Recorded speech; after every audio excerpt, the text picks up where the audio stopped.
جائے مسلمانوں کی گلیوں کا جائزہ لے۔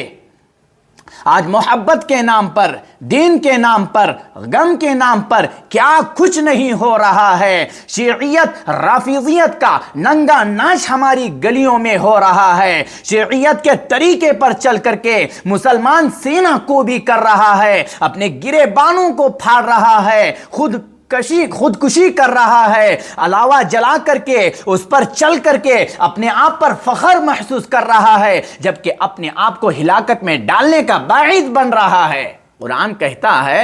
فَلَا تَظْلِمُوا فِيهِنَّ أَنفُسَكُمْ، تم اپنے جانوں پر ظلم مت کرو۔ ومن يشاقق الرسول من بعد ما تبين له الهدى ويتبع غير سبيل المؤمنين نوله ما تولى ونصله جهنم وساءت مصيرا۔ الحمد لله والصلاة والسلام على من لا نبي بعده، اشہد ان لا الہ الا اللہ وحدہ لا شریک لہ واشہد ان محمدا عبدہ ورسولہ، اما بعد۔ قال اللہ تبارک وتعالی فی القرآن المجید والفرقان الحمید، اعوذ باللہ من الشیطان الرجیم، فَإِنْ آمَنُوا بِمِثْلِ مَا آمَنْتُمْ بِهِ فَقَدِ اهْتَدَوْا۔ معزز سامعین و سامعات، جیسا کہ آپ سبھی حضرات جانتے ہیں کہ ہم جس مہینے سے گزر رہے ہیں یہ محرم الحرام ہے، یہ محرم کا مہینہ ہے، اور آپ لوگوں کے علم میں یہ بات بھی ہے کہ کوئی ملک، کوئی شہر، کوئی بستی ایسی نہیں ہے جہاں اسلام کی روشنی نہ پہنچی ہو، اور اسلام کی اس روشنی کو دنیا کے کونے کونے پہنچانے میں حضرات صحابہ کرام رضوان اللہ علیہم اجمعین کی بے پناہ قربانیوں کی داستان ہے۔ اسی لیے قرآن مجید نے کامیابی کی بات بتاتے ہوئے جگہ جگہ پر یہ کہا ہے کہ اگر تم کامیاب ہونا چاہتے ہو، اگر تم رب العالمین کی رضامندی چاہتے ہو، تو تمہیں صحابہ کرام، نبی علیہ السلام کے صحابہ کرام کے راستے پر چلنا ہوگا۔ چونکہ عنوان ہے محرم، ماتم اور گستاخ صحابہ۔ محرم اسلامی سال کا پہلا مہینہ ہے، اور اس مہینے کی عظمت کے لیے یہی بات کافی ہے کہ نبی علیہ السلام نے شہر اللہ کہا ہے، یعنی اس مہینے کو رب العالمین کا مہینہ قرار دیا ہے۔ اور اس مہینے کے تعلق سے رب العالمین نے قرآن مجید سورہ توبہ آیت نمبر 36 کے اندر کہا، ان عدت الشہور عند اللہ 12 شہرا فی کتاب اللہ یوم خلق السماوات والارض منها 4 حرم۔ مہینوں کی جو گنتی ہے رب العالمین کے نزدیک، رب العالمین کی کتاب قرآن مجید میں وہ 12 مہینے ہیں، اور اسی دن سے جس دن رب العالمین نے زمین و آسمان کو پیدا کیا ہے، اور ان 12 مہینوں میں 4 مہینے حرمت والے مہینے ہیں، اور انہی 4 مہینوں میں محرم کا مہینہ بھی ہے۔ مطلب یہ ہے کہ ان مہینوں میں ہر قسم کے ظلم و ستم سے اپنے آپ کو بچانے کا حکم دیا گیا ہے، اور نفلی روزوں میں سب سے افضل ترین روزے اسی مہینے کے ہیں، خاص طور سے عاشوراء کا روزہ، جس کے رکھنے کی وجہ سے پچھلے 1 سال کے گناہ مٹا دیے جاتے ہیں۔ اسی مہینے میں نبی علیہ السلام نے سفر ہجرت کا خطہ بنایا، پلاننگ کیا، مشورہ کیا، پورا پروگرام ترتیب دیا اور ربیع الاول کے مہینے میں سفر ہجرت پر نکل گئے۔ اس مہینے میں نفلی روزے رکھنے کے علاوہ کوئی عمل خصوصیت کے ساتھ ثابت نہیں ہے، لیکن قوم مسلم کی حرمہ نصیبی، بد نصیبی، بے نصیبی کی بات کیا کہے۔ یہ مفاد پرستوں نے، ان ہوا پرستوں نے، جنہیں اپنے پیٹ کی لگی ہوئی رہتی ہے، جو اپنے پیٹ کے پجاری ہے، جو خود غرضی کا شکار ہو کر کے جنہیں قوم مسلم اپنا قائد، اپنا رہبر و رہنما بنائی بیٹھی ہے، قوم مسلم کو اس بات کو سمجھنا ہوگا، جاننا ہوگا، جنہیں تم اپنا قائد، رہبر و رہنما بنائے بیٹھے ہو، جن کی باتوں کو تم حرف آخر سمجھ رہے ہو، یاد رکھے یہی لوگ روٹیوں کے بھوکے ہیں، جنہوں نے دنیا طلبی میں آ کر کے اس مہینے کو بدعات و خرافات کا مہینہ بنا دیا ہے۔ بدعت جس چیز کا تعلق شریعت اسلامیہ سے نہیں ہے، اس کو اسلام کا حصہ بنا کر کے امت مسلمہ کے سامنے پیش کر دیا ہے۔ اس مہینے کو بدعات خرافات کا گڑھ بنا دیا گیا ہے۔ یہ مہینہ سماج میں مختلف لوگوں کی مختلف کردار کی عکاسی کرتا ہے، تصویر کشی کرتا ہے، اور اس مہینے میں کچھ نمونے ایسے بھی ہوتے ہیں جو برساتی مینڈکوں کی طرح نکل کر ٹر کرتے ہیں، پھر موسم غائب تو یہ بھی غائب ہو جاتے ہیں۔ اس مہینے کے آتے ہی محرم الحرام، اس مہینے کے آتے ہی اگر آپ غور کریں گے تو آپ کو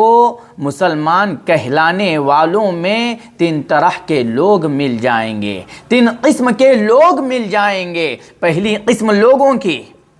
جنہیں حقیقی اہل سنت والجماعت کہا جاتا ہے، جو نبی علیہ السلام کی سنتوں پر چلتے ہیں، حقیقی اسلام کی نشر و اشاعت کرتے ہیں، جو منہج اہل حدیث کے حقیقی نیڈر ہے، بے باک ہو کر کے نبی علیہ السلام کی سنتوں پر عمل کرتے ہوئے دنیا والوں کو یہ بتاتے ہیں کہ ماہ محرم کی حرمت و تعظیم کا حضرت حسین رضی اللہ عنہ کی شہادت سے کوئی تعلق نہیں ہے۔ اور یہاں پر یہ بات بھی ذکر کر دیتا ہوں جو انتہائی جہالت پر مبنی ہے۔ محرم کا مہینہ آتے ہی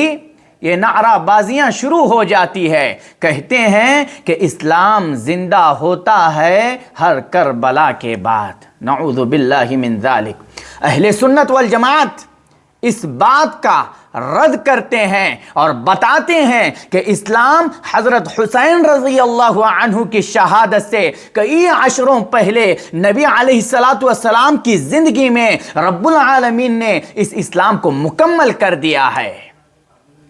کیوں قرآن مجید کی اس آیت کے خلاف جاتے ہو؟ کیوں ان جہالت بھری باتوں پر یقین کر بیٹھتے ہو؟ کیوں منہج سلف، منہج اہل حدیث کو چھوڑ رہے ہو؟ کیوں نبی علیہ السلام کے راستے سے پھر کر کے ان جھوٹے موالیوں کے پیچھے لگ رہے ہو؟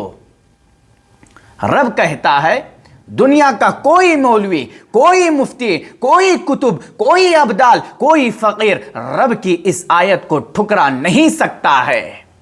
رب العالمین نے کہا کہ ہم نے اس دن، آج تمہارے لیے اس دن کو مکمل کر دیا ہے اور اپنی تمام نعمتوں کو تم پر نچاور کر دیا ہے، اور دین اسلام کو تمہارے لیے بطور دین پسند کیا ہے۔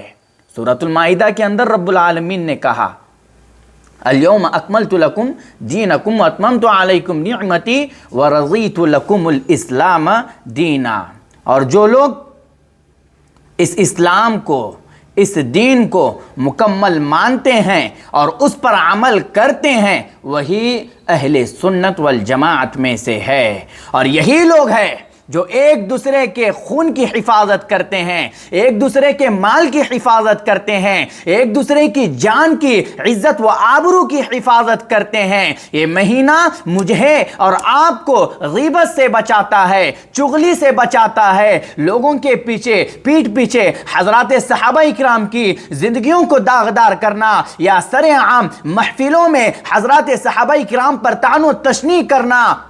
ان ساری خباثتوں سے یہ مہینہ مجھے اور آپ کو بچا کر کے میرے اور آپ کا تزکیہ کرتا ہے، میرے اور آپ کے دل و دماغ کو پاک و صاف کرتا ہے اور اسلام کی حقیقی تصویر مجھے اور آپ کو بناتا ہے۔ اہل سنت والجماعت اس مہینے میں 10 تاریخ کو عاشورہ کا روزہ رکھتے ہیں اور نبی علیہ السلام کے فرمان کی تابعداری کرتے ہوئے اس بات کا ثبوت پیش کرتے ہیں کہ ہم ہی اہل سنت والجماعت میں سے ہے۔ یہودیوں کی مخالفت کرنے کا مجھے اور آپ کو حکم دیا گیا ہے، اور نبی علیہ السلام نے کہا لئن بقیت لأصومن التاسع، نبی علیہ السلام نے کہا کہ اگر میں آئندہ سال زندہ رہوں گا تو 9 محرم کا بھی روزہ رکھوں گا، لیکن آئندہ سال آنے سے پہلے ہی نبی علیہ السلام اپنے حقیقی مالک سے جا ملے۔ مطلب یہ ہے کہ 9 تاریخ کے ساتھ عاشورہ کا روزہ رکھنا ہے اور یہی اہل سنت والجماعت کا منہج ہے، اور نبی علیہ السلام کی فرامین پر چل کر کے انہی کی نشر و اشاعت کرنا یہ اہل سنت والجماعت کی نشانی ہے، اور تمام صحابہ اکرام رضوان اللہ علیہم اجمعین کی محبتوں کو یکجا طور پر اپنے دلوں میں بسانا یہی اہل سنت والجماعت کی علامت ہے۔ یہ پہلی قسم لوگوں کی تھی جو حقیقی راستے پر چل کر کے کامیابی کا ثبوت امت مسلمہ کے سامنے پیش کر رہے ہیں۔ لوگوں کی دوسری قسم جو ہے وہ یہ کہ محبت صحابہ اکرام رضوان اللہ علیہم اجمعین یا بطور خاص محبت حسین رضی اللہ عنہ کے نام پر بدعات کو فروغ دیتے ہیں اور کہتے ہیں کہ اسی مہینے میں حضرت حسین رضی اللہ عنہ کو مظلومانہ طریقے سے شہید کر دیا گیا ہے، اسی لیے ہم ماتم مناتے ہیں، ہم غم کرتے ہیں، ہم نوحہ کرتے ہیں۔ جائے مسلمانوں کی گلیوں کا جائزہ لے، آج محبت کے نام پر، دین کے نام پر، غم کے نام پر کیا کچھ نہیں ہو رہا ہے۔ شیعیت رافضیت کا ننگا ناچ ہماری گلیوں میں ہو رہا ہے، شیعیت کے طریقے پر چل کر کے مسلمان سینہ کو بھی کر رہا ہے، اپنے گرے بانوں کو پھاڑ رہا ہے، خودکشی کر رہا ہے، علاوہ جلا کر کے اس پر چل کر کے اپنے آپ پر فخر محسوس کر رہا ہے، جبکہ اپنے آپ کو ہلاکت میں ڈالنے کا باعث بن رہا ہے۔ قرآن کہتا ہے فَلَا تَظْلِمُوا فِيهِنَّ أَنفُسَكُمْ، تم اپنے جانوں پر ظلم مت کرو۔ کیسے ماں باپ ہے، کیسے والدین ہیں، انہیں تو چاہیے تھا کہ یہ اپنے اولادوں کے دل و دماغ میں حضرات صحابہ اکرام رضوان اللہ علیہم اجمعین کی حقیقی محبت کو ڈالتے، ثابت شدہ واقعات کو اپنے اولادوں کے سامنے پیش کرتے، انہیں بتاتے کہ اسلام کیا ہے، ان کا رشتہ مسجدوں سے جوڑتے، انہیں نمازوں کا پابند بناتے، انہیں روزوں کا پابند بناتے۔ لیکن والدین پر بڑا افسوس ہوتا ہے، بڑا تعجب ہوتا ہے، وہ اپنے بچوں کے ہاتھوں میں ڈھول تاشا دے کر کے خوشی محسوس کر رہے ہیں، اپنے بچوں کو دشمنان اسلام کے طریقے پر لا کھڑا کر رہے ہیں۔ کسی کو ظلمن مارنا، قتل کر دینا، اس کی جان لے لینا یقیناً بہت ہی عظیم گناہ ہے، اور نواسۂ رسول حضرت حسین رضی اللہ عنہ کو جو شہید کر دیا گیا ہے، یہ انتہائی بہت ہی دردناک اور تکلیف دہ حادثہ ہے، لیکن کسی کو یہ اختیار نہیں ہے کہ وہ ماتم کرتا پھرے، وہ نوحہ کرتا پھرے، کیونکہ انہی کے نانا حضرت محمد صلی اللہ علیہ وسلم امام الانبیاء نے نوحہ کرنے، ماتم کرنے سے منع فرمایا ہے۔ اور یہاں تک کہا ہے کہ جو نوحہ کرتا ہے اور اپنی موت سے پہلے توبہ نہیں کرے گا تو قیامت کے دن رب العالمین اس کو تارکول کی ازار اور خارش کا کرتا اس کو پہنایا جائے گا۔ اور یہ جاہلیت کی رسم بتائی گئی ہے۔ بخاری کی روایت ہے، نبی علیہ السلام نے کہا، راوی حدیث حضرت عبداللہ بن مسعود رضی اللہ عنہ ہے، کہا کہ لیس منا من ضرب الخدود وشق الجیوب ودعا بدعوى الجاہلیہ۔ نبی علیہ السلام کے الفاظ ہے، غور سے سنیں، کہا کہ وہ ہم میں سے نہیں ہے، وہ ہماری جماعت میں سے نہیں ہے جو منہ اور پیٹ پیٹتا ہے۔ یہ جاہلیت کی رسموں میں سے ہے نوحہ کرنا، یہ کفر ہے، یہ کوئی معمولی بات تھوڑی ہے۔ ہمارے نوجوانوں کو سمجھنا چاہیے، یہ رافضیت، یہ شیعیت، یہ آپ لوگوں کو اپنے طریقے پر چلانا چاہتے ہیں، یا حسین کہہ کر کے نعرے لگا رہے ہیں، اور حضرات صحابہ اکرام رضوان اللہ علیہم اجمعین کی زندگیوں کو داغدار کر رہے ہیں، اور ہمارا نوجوان خوش ہو کر کے، غلط فہمی کا شکار ہو کر کے ان لوگوں کے غلط چیزوں کو اپنے اسٹیٹس پر لگا کر کے خوشی محسوس کر رہا ہے۔ یہ دوغلاپن کیوں اپنایا جا رہا ہے؟ کیا حضرت حمزہ رضی اللہ عنہ کی دردناک شہادت آپ لوگوں کو یاد نہیں ہے؟ اکثریت مسلمانوں کی اس سے بے خبر ہے۔ اسی مہینے کی تھوڑے پیچھے تاریخ پر چلے جائیے، تھوڑے پیچھے ایام کی طرف گزریے، حضرت عمر بن خطاب رضی اللہ عنہ کے شہادت کے واقعے کو پڑھے۔ بہت ہی کربناک داستان ہے حضرت عمر رضی اللہ عنہ کی شہادت کی۔ آپ سسور رسول صلی اللہ علیہ وسلم ہے، داماد علی رضی اللہ عنہ ہے، مراد نبی علیہ السلام ہے، عدل و انصاف کے پیکر ہے، اسلام کو رفعتوں تک پہنچانے میں آپ کا بڑا کردار ہے، لیکن حضرت عمر رضی اللہ عنہ کی شہادت کی بات کوئی نہیں کرتا ہے۔ نماز کی حالت میں ہے، نماز پڑھا رہے ہیں، اسلام کا دشمن مجوسی فیروز لولو آپ کو پیچھے سے وار کرتا ہے، اور اسی زخمی حالت میں کچھ دنوں بعد آپ جام شہادت نوش فرماتے ہیں۔ بھائیوں، مانا کہ کربلا کی داستان بڑی کربناک ہے، لیکن حضرت عثمان بن عفان رضی اللہ عنہ کی شہادت بھی بڑی کربناک ہے۔ حضرت حسین رضی اللہ عنہ پر 3 دن پانی بند رہا تو حضرت عثمان بن عفان رضی اللہ عنہ پر 40 دن تک پانی بند رہا۔ حضرت حسین رضی اللہ عنہ پر فرات کا پانی بند تھا تو حضرت عثمان بن عفان رضی اللہ عنہ پر زرخیز بئر روما کا پانی بند تھا۔ بتانا یہی مقصود ہے کہ تمام کے تمام صحابہ کرام رضوان اللہ علیہم اجمعین قابل احترام ہے۔ تمام کا ایک ہی منشا تھا، ایک ہی دعوت تھی، ایک ہی مقصد تھا کہ رب العالمین کے اس دین کو دنیا کے کونے کونے میں پہنچایا جائے۔ ایک ہی مقصد تھا کہ اپنی جانوں کو رب العالمین کے راستے میں قربان کر دیا جائے۔ یہ کجروی کیوں؟ یہ عداوت کیوں ہے؟ یہ دشمنی کیوں ہے؟ کسی ایک صحابی کی محبت کو اپنے اندر پالنا اور تمام صحابہ کرام کی محبتوں سے متنفر ہونا، بھاگنا، یہ کیوں؟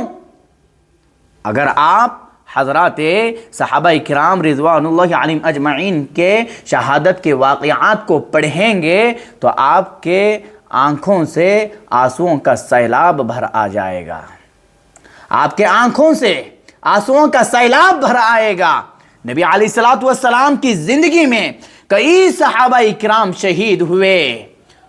تاریخ میں ایک مثال بھی ایسی نہیں ملتی ہے کہ نبی علیہ الصلوۃ والسلام نے اپنے جانثاروں کی شہادت پر نوحہ کیا ہو، ماتم کیا ہو، یا اپنے صحابہ کرام کی شہادت پانے والے صحابہ کرام کی تعریف کر کے اپنے آپ کو اذیت دی ہو، تکلیف پہنچائی ہو۔ نبی علیہ الصلوۃ والسلام سے اس کا ثبوت نہیں ملتا ہے۔ صحابہ کرام کے نام پر طعن و تشنیع کرنا، نوحہ کرنا، ماتم کرنا ایک گستاخی صحابہ کی دلیل ہے، کیونکہ صحابہ کرام خود اس سے دور تھے، لوگوں کو منع کرتے تھے۔ اسی لیے نوحہ کرنا، ماتم کرنا ایک گستاخی صحابہ کی دلیل ہے، یہ رافضیت، شیعیت کی علامت ہے۔ اسی لیے اس میں اگر آپ مبتلا ہے تو اس خطرناکی سے باز آ جائیے، ورنہ بہت ہی برا اور خطرناک انجام ہو جائے گا۔ یہ دوسری قسم لوگوں کی تھی۔ تیسری قسم لوگوں کی یہ کہ شہادت حسین رضی اللہ عنہ کا تذکرہ ایسے انداز میں کرتے ہیں کہ تاریخ بھی شرما جاتی ہے، اور حضرت حسین رضی اللہ عنہ کا تذکرہ جیسے جیسے آگے بڑھنے لگتا ہے تو حضرات صحابہ کرام رضوان اللہ علیہم اجمعین کی زندگیوں کو طعن و تشنیع کا نشانہ بنایا جاتا ہے۔ حضرت معاویہ رضی اللہ عنہ جو مومنین کے ماموں ہے، جو کاتب وحی ہے،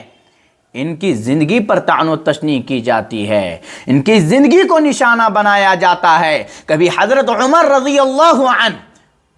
تو کبھی عثمان بن عفان رضی اللہ عنہ کو داغدار کرنے کی ناپاک کوشش کی جاتی ہے، کبھی اما عائشہ رضی اللہ عنہا پر الزامات لگائے جاتے ہیں، تو کبھی حضرت ابو بکر صدیق رضی اللہ عنہ کو مطعون کیا جاتا ہے۔ جن صحابہ کرام رضوان اللہ علیہم اجمعین کے بارے میں نبی علیہ الصلوۃ والسلام کا یہ فرمان ہے، سلسلۃ الصحیحہ کی روایت ہے، کتب احادیث کی جو کتابیں ہیں، احادیث کی جو کتب ہے، ان میں بھی کئی کتابوں میں روایت موجود ہے کہ نبی علیہ الصلوۃ والسلام نے کہا، من سب اصحابی فعلیہ لعنۃ اللہ والملائکۃ والناس اجمعین، جس نے میرے صحابہ کو گالی دی اس پر اللہ تعالیٰ کی اور تمام فرشتوں کی اور تمام لوگوں کی لعنت ہے۔ افسوس اس وقت ہوتا ہے جو اپنے آپ کو سنی کہتے ہیں، اپنے آپ کو اہل سنت والجماعت کہلانا جن لوگوں کو پسند ہے، اور یہ افسوس اس وقت مزید بڑھ جاتا ہے جب یہ لوگ رافضیت کے صفوں میں کھڑ کر کے ان کے ہاں میں ہاں ملا کر کے صحابہ کرام کی زندگیوں کو داغدار کرنے کی کوششیں کرتے ہیں۔ ان چیزوں سے بچنا چاہیے، کیونکہ حضرات صحابہ کرام کے جو اوصاف قرآن مجید میں بیان کیے گئے ہیں، اوصاف حسنہ، وہ بے شمار ہے۔ قرآن مجید نے انہیں وَيُؤْثِرُونَ عَلَىٰ أَنفُسِهِمْ وَلَوْ كَانَ بِهِمْ خَصَاصَةٌ کے لقب سے ملقب کیا ہے۔ یہ نبی علیہ کوئی صحابہ کرام میں نبی علیہ الصلوۃ والسلام کا رازدار ہے تو کوئی سیف من سیوف اللہ، رب العالمین کی تلواروں میں سے ایک تلوار ہے، کوئی فاتح خیبر ہے، کوئی امین امت ہے، کوئی شرم و حیا کا پیکر ہے۔ صحابہ کرام رضوان اللہ علیہم اجمعین کی بے شمار خوبیاں ہیں، بے شمار اوصاف ہے، لیکن محرم کا مہینہ آتے ہی حضرت حسین رضی اللہ عنہ کی تعریف کرتے کرتے کرتے اس حد تک بڑھ جاتے ہیں کہ بڑے بڑے کبار صحابہ کرام رضوان اللہ علیہم اجمعین پر زبان درازیاں کرنا شروع ہو جاتے ہیں۔ تو یہ بہت ہی خطرناک بات ہے، اور یہ بہت ہی خطرناک راستہ طریقہ ہے، اور جو اس راستے پر چلے گا، اس طریقے کو اپنائے گا، اس کا انجام بھی بہت ہی خطرناک اور دردناک ہونے والا ہے۔ تو خلاصہ کے طور پر یہی کہوں گا کہ یہ جو مہینہ ہے اس مہینے میں مجھے اور آپ کو صرف روزے رکھنے کا حکم دیا گیا ہے، اس کے علاوہ کوئی اور عمل اس مہینے میں خصوصیت کے ساتھ ثابت نہیں ہے۔ نبی علیہ السلام کہ جو صحابہ ہے، اگر ان میں سے کسی ایک صحابی پر ہم اپنی زبان کو کھولتے ہیں تو ہم نبی علیہ السلام کی تربیت پر اپنی زبان کو کھول رہے ہیں، کیونکہ نبی علیہ السلام کے تربیت یافتہ ہے، اور نبی علیہ السلام یہ خیر البشر ہے، اور یہ خیر البشر کے تربیت یافتہ شاگرد ہیں، تو اسی لیے ان کی زندگیوں پر اگر ہم کلام کریں گے گویا ہم رب العالمین پر کلام کرنے والے بن جائیں گے، کیونکہ نبی رب العالمین نے بھی جگہ جگہ پر قرآن مجید میں ان پاک باز ہستیوں کی تعریف کی ہے۔ تو اللہ تعالیٰ سے دعا ہے کہ جو کچھ باتیں پیش کی گئی ہے اللہ تعالیٰ مجھے اور آپ کو ان باتوں پر عمل کرتے ہوئے، ان چیزوں سے بچتے ہوئے حقیقی اسلام پر عمل کرنے والا مجھے اور آپ کو بنائے۔ آمین۔ وآخر دعوانا ان الحمد للہ رب العالمین، والسلام علیکم ورحمۃ اللہ وبرکاتہ۔